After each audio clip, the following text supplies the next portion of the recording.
Sean bienvenidos todos. Este video es traído a ustedes gracias al proyecto de transición a la educación digital. El tema del cual se tratará será sobre la estructura y movimiento del Sol y va dirigido a alumnos del tercer curso, Bachillerato en Ciencias Naturales y Salud. Capacidad: procesa información referente al Sol, su estructura, sus movimientos y sus eclipses. Empezaremos hablando de la estructura del Sol. En primer lugar está el núcleo.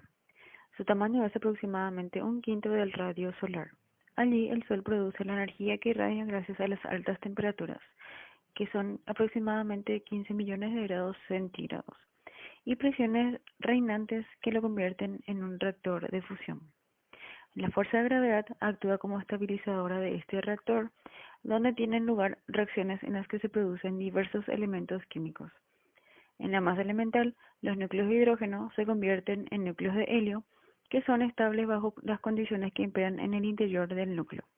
Luego, se producen elementos más pesados como el carbono y el oxígeno.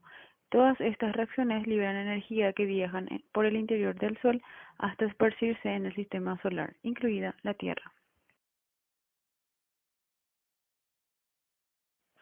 La energía proveniente del núcleo se desplaza hacia el exterior mediante un mecanismo de radiación. Entonces, pasa a llamarse zona radiactiva.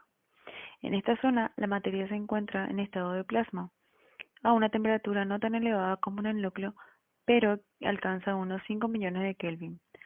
La energía en forma de fotones son transmitidos y reabsorbidos muchas veces por las partículas que componen el plasma. El proceso es lento, aunque en promedio le toma alrededor de un mes a los fotones del núcleo llegar a la superficie, y en ocasiones pueden tardar hasta 1 millón de años. En la zona conectiva, puesto que la llegada de los fotones provenientes de la zona radiactiva se retarda, la temperatura en esta capa desciende rápidamente hasta 2 millones de Kelvin. El transporte de energía pasa a ser por convección, dado que la materia aquí no está ionizada. El transporte de energía por convección se produce por el movimiento de remolinos de gases a diferentes temperaturas. Así, los átomos calentados van ascendiendo hacia las capas más externas del Sol, llevando consigo esta energía, pero de manera no homogénea.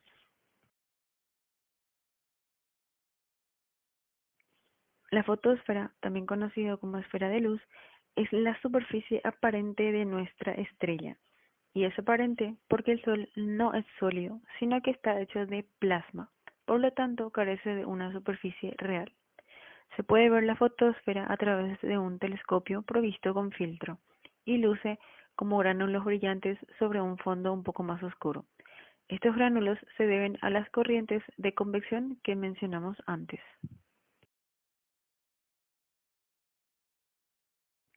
La cromosfera es la capa más externa de la fotosfera, equivalente a la atmósfera de la Tierra. Tiene una luminosidad rojiza, espesor variable entre 8.000 y 13.000 kilómetros, y la temperatura puede ser entre 5.000 a 15.000 grados Celsius. Se hace visible durante un eclipse solar y en ella se producen gigantescas tormentas de gases incandescentes cuya altura alcanzan miles de kilómetros. La corona es una capa de forma irregular que se extiende sobre varios radios solares y es visible a simple vista.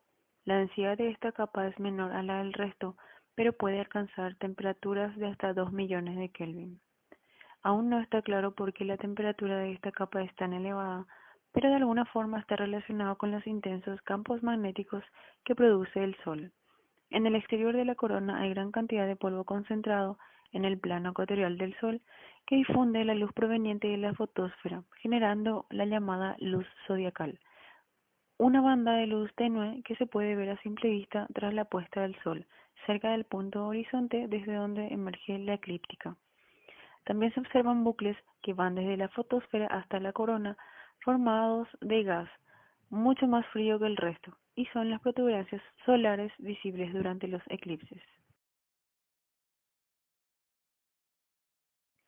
La heliosfera es una capa difusa que se extiende más allá del planeta Plutón, en la que se produce el viento solar y se manifiesta el campo magnético del Sol.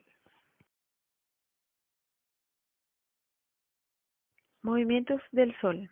Los movimientos del Sol pueden ser de dos clases: movimientos del Sol en el espacio y movimiento aparente del Sol vistos desde la Tierra. Cada una de estas se divide de vuelta en dos. Con respecto al movimiento del Sol en el espacio, se encuentra el movimiento de rotación y el de traslación.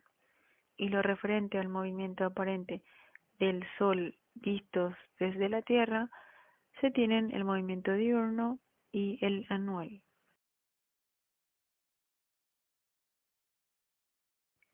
Movimientos del Sol en el espacio. El de rotación es un movimiento que realiza en torno a su eje y tiene aproximadamente una duración de 25 días.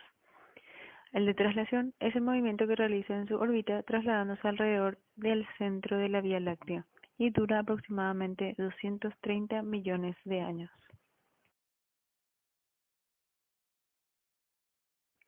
Movimientos aparentes del Sol vistos desde la Tierra. Se habla de movimiento aparente del Sol porque en realidad se sabe que son los planetas y los demás astros del sistema solar los que giran alrededor de esta estrella. El movimiento diurno consiste en el movimiento de la esfera celeste observado en el transcurso del día. En el hemisferio norte, el movimiento diurno del Sol es un movimiento retrógrado, quiere decir de un sentido horario, porque se ve el Sol hacia el sur. En cambio, en el hemisferio sur, este movimiento es antihorario, porque se lo ve en dirección norte. Movimiento anual. Debido al movimiento de traslación de la Tierra alrededor del Sol, este aparentemente se mueve entre las estrellas a lo largo del año, describiendo una trayectoria en la esfera celeste llamada eclíptica. En astronomía se denomina movimiento anual al movimiento aparente del Sol en la esfera celeste observando en el transcurso de un año. Hasta la revolución copérnica, los astrónomos creían que se trataba de un movimiento real del Sol. Desde Copérnico se sabe que es la Tierra la que gira alrededor del Sol en un año. Esta trayectoria anual del Sol se denominó eclíptica porque solo se observan eclipses cuando la Luna la cruzaba. Eclipse solar. Un eclipse solar total ocurre cuando la Luna cubre completamente el disco solar visto desde la Tierra. Las protuberancias solares pueden verse a lo largo del limbo, así como los filamentos de la corona.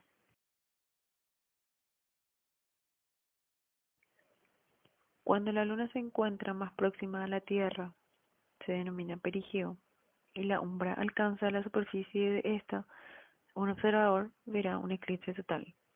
Si la luna nueva está más lejos, llamado apogeo, la umbra no llega a la Tierra y un observador en la anteumbra verá un eclipse anular.